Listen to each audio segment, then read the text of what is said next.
तर मित्रांनो, big boss Marathi season 6च्या या आठवड्याचा लेटेस्ट वोटिंग ट्रेंड आलेला आहे। कालच्या ओपनिंग वोटिंग ट्रेंडमध्ये मी तुम्हाला सांगितलं होतं की बॉटममध्ये 2 कंटेस्टंट आहेत, ज्यामध्ये राखी सावंत आहे आणि प्राजक्ता शुक्रे आहे। पण या दोघांमध्ये सर्वात कमी वोट्स राखी सावंतला होते, तर त्यानंतर प्राजक्ता शुक्रेला 2 नंबर वोट होते। पण लेटेस्ट वोटिंग ट्रेंडमध्ये या दोघांमधला जो अंतर होता तो चेंजेस झालेला आहे। म्हणजेच राखीने प्राजक्ताला टेक ओव्हर केलं की नाही किंवा प्राजक्ताने राखीला टेक ओव्हर केलं की नाही याबद्दलच मी तुम्हाला संपूर्ण माहिती देणार आहे। लेटेस्ट वोटिंग ट्रेंडमध्ये सर्वात जास्त वोट कोणाला आहेत आणि सर्वात कमी वोट कोणाला आहेत, तर व्हिडिओ शेवटपर्यंत नक्की बघा।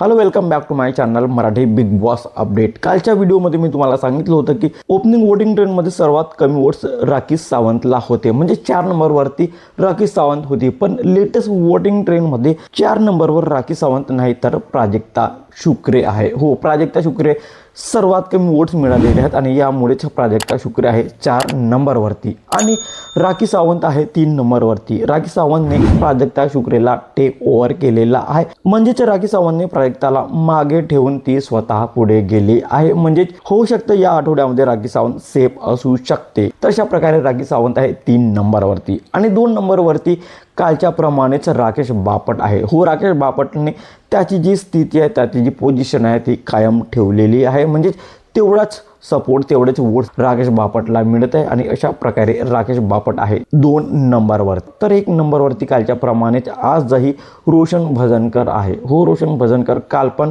म्हणजेच ओपनिंग वोटिंग ट्रेंडमध्ये पण तो नंबर 1 वरती होता आणि लेटेस्ट वोटिंग ट्रेंडमध्ये पण रोशन भजनकर 1 नंबरवरती आहे। म्हणजे सर्वात जास्त वोट अजूनही रोशनलाच मिळत आहेत ॲज कम्पेअर टू बाकी नॉमिनेटेड कंटेस्टंट। तर लेटेस्ट वोटिंग ट्रेंडमध्ये सर्वात जास्त वोट रोशनला आहेत आणि सर्वात कमी वोट आहेत प्राजक्ता शुक्रेला। ही वोटिंग ट्रेंड बघून तुम्हाला काय वाटतं की कोणता सदस्य या आठवड्यामध्ये घराच्या बाहेर जाऊ शकतो? कमेंटमध्ये नक्की सांगा आणि अशाच इंटरेस्टिंग व्हिडिओसाठी भावाच्या चॅनलला सबस्क्राईब करा, शेअर करा। Thank you so much.